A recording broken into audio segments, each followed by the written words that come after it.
Hey everyone, in this video, we'll be looking at the best way to work with forms inside NextJS 13. Well, NextJS in general, but NextJS 13 is the latest, so why not talk about that? So, to start off with, if you're an active user of React, you would have come across a React hook form. So let me just share my screen. And if you come across React hook form, you might not have used the use state method again ever. Because React hook form is the easiest simple form validation library made for React, and it just makes it so much more easier to work with React. You just need to use the use form hook and it will handle the error handling, the register function, which will work with handle submit, registering the inputs, watching the data, etc. etc. And there's so much more to it. You can apply validation, and if you're using Zord for your type inference and the validation, and the first it says TypeScript first schema validation. It is kind of an alternative for Yup, which used to be, but it's so much more better in a lot of ways. If you're using Zord, you can actually have schema validation directly inside React hook form, and all you need to do is replace this with Zord, and the schema and the error handling will be managed by Zord itself. But this video is not just about React hook form, but a step ahead of it.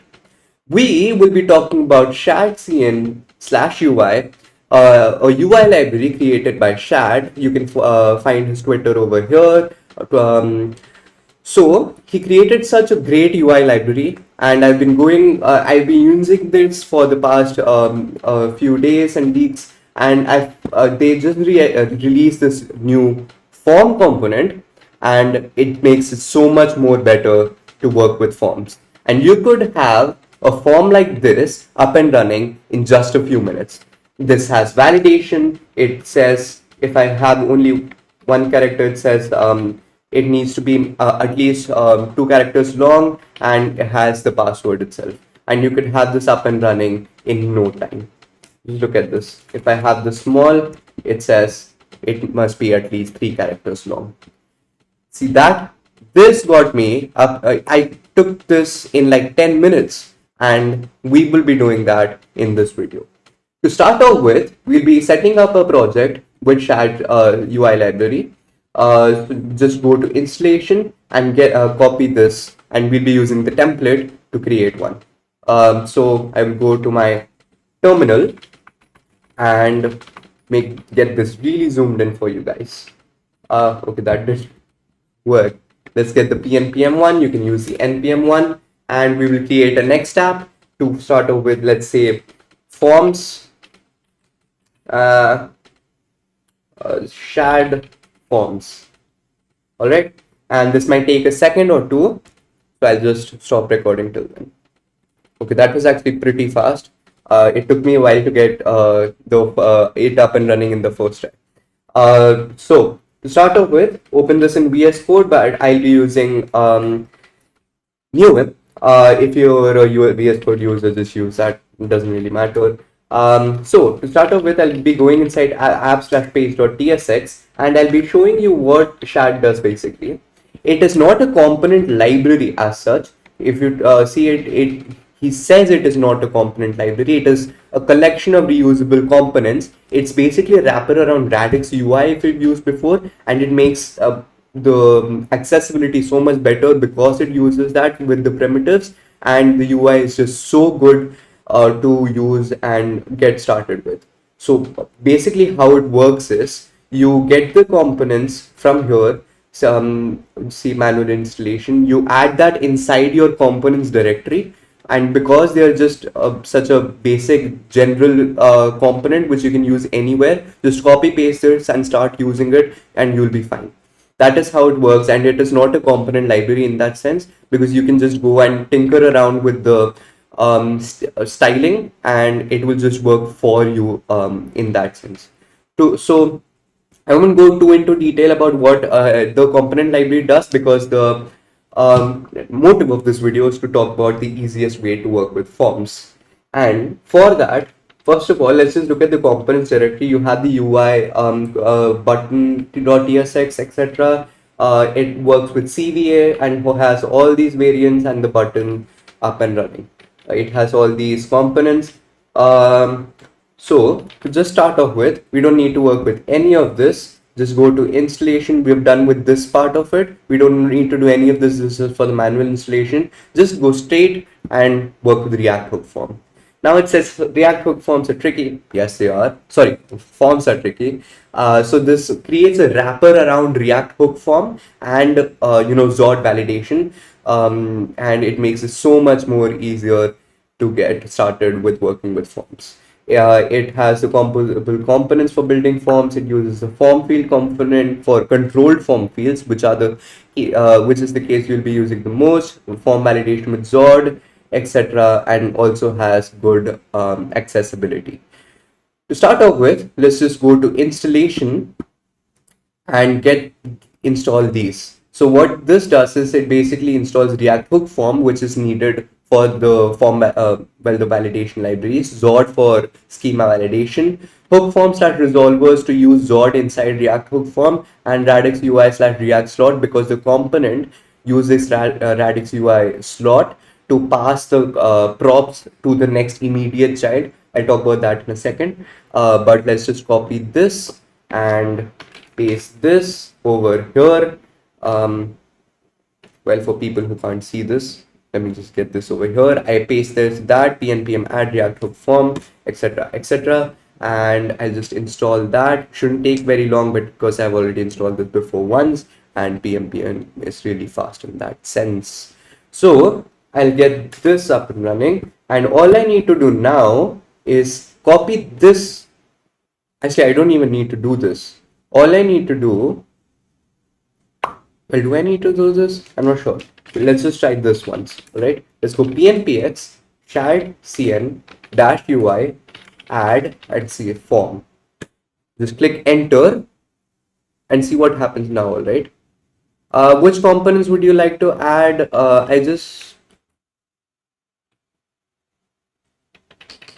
Okay, they don't have form in here right now, I think. Okay, so all you need to do,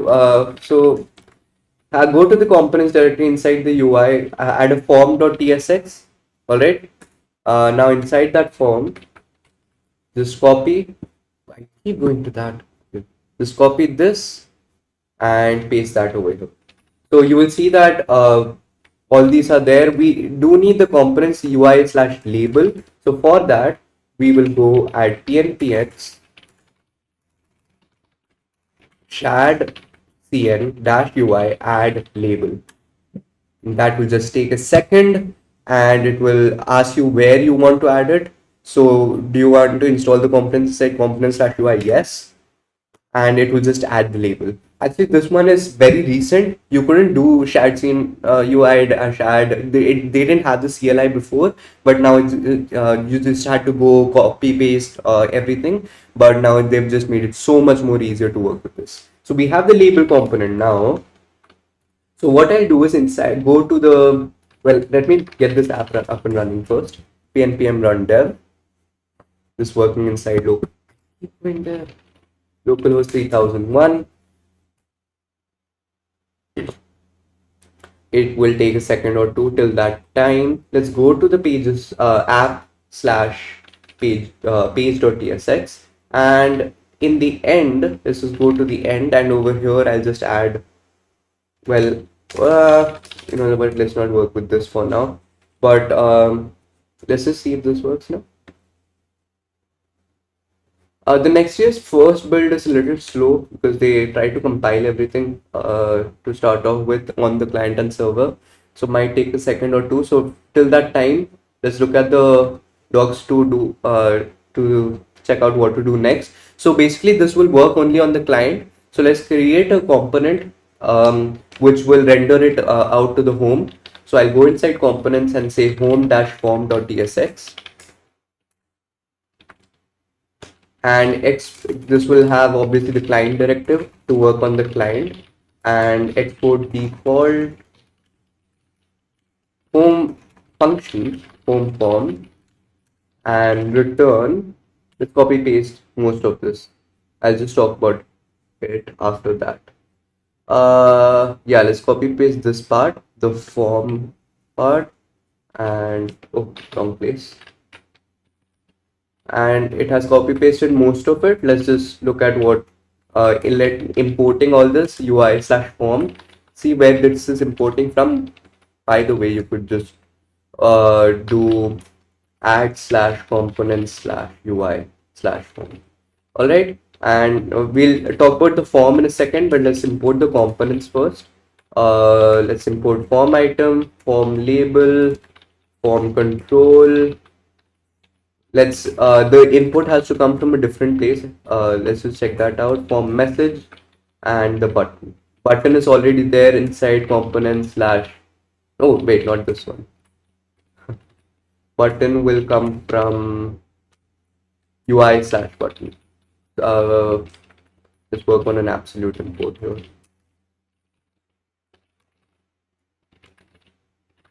Okay, so to get the form, all we need to do is okay, well, work with the React hook form over here. So what we will do here is import use form. Okay, what in the world? From React hook form. All right, and let's go const form is equal to use form. Okay, that should get us the form, and the on submit function, we can get that copy pasted from here. Function on submit here, and let's copy and paste that over here. We'll talk about the Zord validation in a second. We'll do that secondary, but let's just look at what is happening here. Let's make this any for a second. Don't ever do that. I'm just doing this for the tutorial, but I'll be changing that in a second as well. So let's just get this input as well. Again, very simple. pnpx shadcn -ui add input. If you're wondering, the input is actually well, let's look at this. The input is a component provided by him, and it is a brilliant, like, it's such a good UI. You don't have to worry about any of the UI and the accessibility because it's so good. The disabled function, the labels, the text, the description text, the buttons, it looks so good. All you need to do is copy the component, well, in this case, the CLI, use the CLI and just paste that. And they talk about how to use this React form here. So obviously I want inside component slash UI. Did this work yet? Yep, it worked. Okay. So we have the input now, and let's import the input.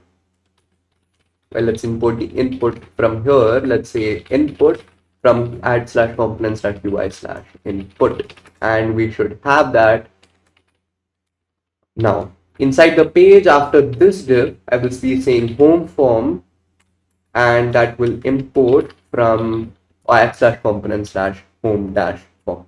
Now, if I go to my browser, check this out, I have the form here, and it took me literally a second. I'll just zoom in, and I have the username field over here.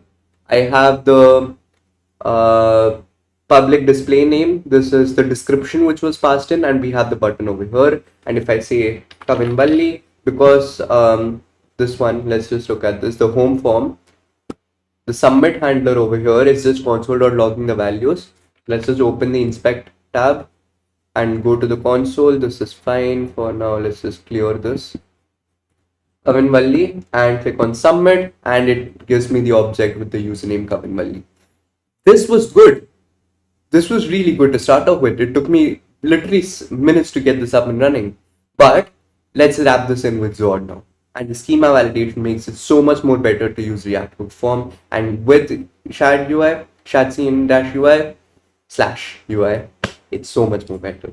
So for that, what I'll go is inside my lib directory, I will have a directory called validations and call this, let's say, home-form.ts.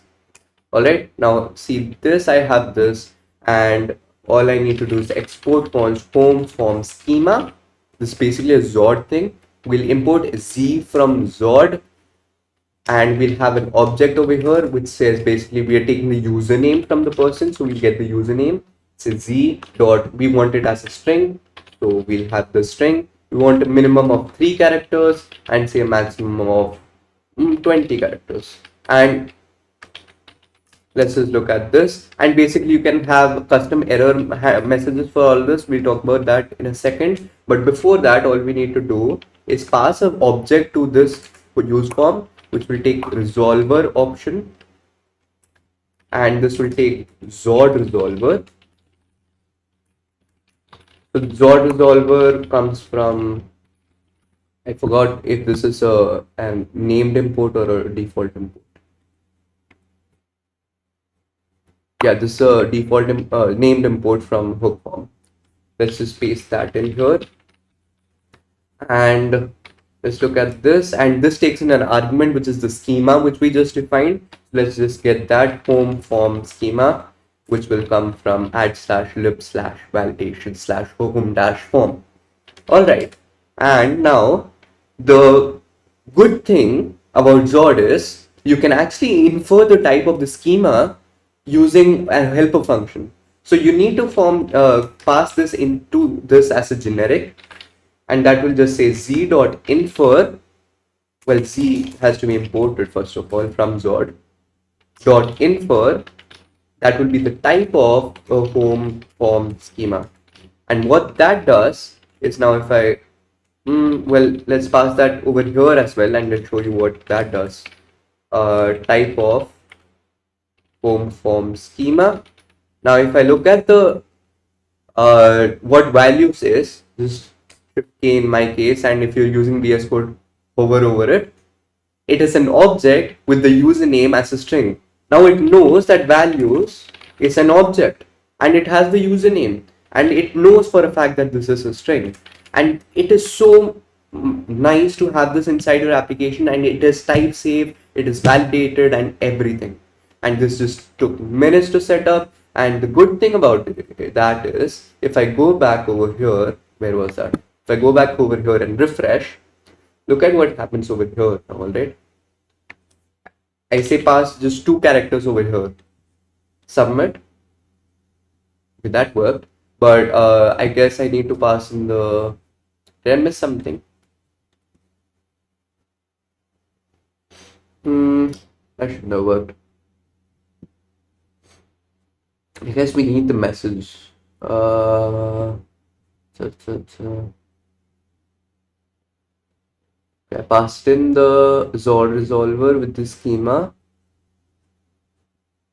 Okay, let's try passing a message into this. So basically, I want a custom message for the minimum. I say message is username must be at least 2 characters long. Oh, it is minimum of 2. Sorry. It can be 2 as well. Sorry, I expected it to be 1 for some reason. Sorry, 3 for some reason. And let's just try having 1. See what happens here. String must contain at least 2 characters. It has this error handling. We didn't do anything. We just passed it in the Zord schema and it started working. If I want a custom message over here, I can say username must be at least 2 characters long, and see what happens now. It says username must be at least 2 characters long. How good is that? It got me up and running in just minutes, and it is so good to work with this. Let's just try adding one more field. Let's add the password, for example. Let's say password z dot string dot minimum, say 8. I don't think passwords are supposed to have a maximum value, I guess. Let's just have that. Let's go back over here. Nothing to be changed here. All we need to do is copy and paste this thing again, this form field. All this is the same. Let's change the name to password. The field, it is being called from the render function, which is defined inside the form field, inside the component which we copy pasted inside UI/form, right? Let's change the label to password. Let's change the type of this to password, to, well, have the dots instead of that text. We don't need the description, and form message is basically to show the error. And this is all custom made. We didn't need to do anything. Custom made by Shadcn UI, and we didn't need to do anything. And if I go back, it has the password, and let's see this. How cool was that? String must contain at least 8 characters. And the thing is, it is coming here itself, but if I, it won't come the first time. It will come after I click on the submit button. Say password over here. Username must be at least 2 characters long, and it won't let me submit the form. And all this took me just minutes. This video is 20 minutes, and half of it was me just talking. You can get this up and running in minutes. And how good is it to create forms in such an easy manner? Because if you use the use state method, passing the value, passing the on change handler, find the error validation, everything, it will take you so long and get you so irritated with it. And this is so much more easier to just work with, and you don't even need to worry about the UI. So that was it for this video. If you want to look at more things over here, you can pass in more fields as well. The checkbox, date pickers, you have the select, which is pretty common to be used. You have the text area. All these can be passed into React hook form. You can look at how to pass this, and the on submit you can have the toast as well, which is good. Like this is what is happening over here. So if I select something, it is toasting this over here. This is provide another component provided by Shad. It is so nice to have all this inside your application. The select content, select item, all this is specific to the select component. And the form control, what this is basically doing is this is using the slot which is provided by Radix UI, and this is passing the props to the immediate child, which is the select trigger in this case. And all this is so nice to work with, and you just need to copy paste this in most cases. And if you want, you can go and understand the code inside component slash UI slash sorry form and just go through this. It's not very complicated, but if you're not used generics and well, forward refs too much, you this might be a little overwhelming to read at first, but this is not but that is why the component has been made for you, and you just need to use it. If you want, obviously go through this. Has the form item, the form control is what I was talking about. It is using the slot and passing in the props to the direct child, like I said. The form description, the form message is the error handling, which we saw. So it just takes the error, the body, and passes it right as a body, and it is saying on medium text destructive. Destructive is, I think, that red color which we saw inside the form validation. And all this is exported here, and you're using it. And the input, we also use that, and it is just a simple input, just forwarding the ref inside this, and it gets you up and running in minutes. So that is it for this video. I won't go talking about this for too long. Shout out to Shad, has this wonderful UI library. You can follow him on Twitter. He has I found out about this form a few weeks ago when he introduced the form component, and it is absolutely brilliant, and I love this, and I'll probably use this more and more inside my projects to come. So like I said, that's it to this video. For more such content, like, share, and subscribe, and keep watching my channel, and I'll be posting more regularly now that my APs are over. So thank you for watching. See you in the next video. Goodbye.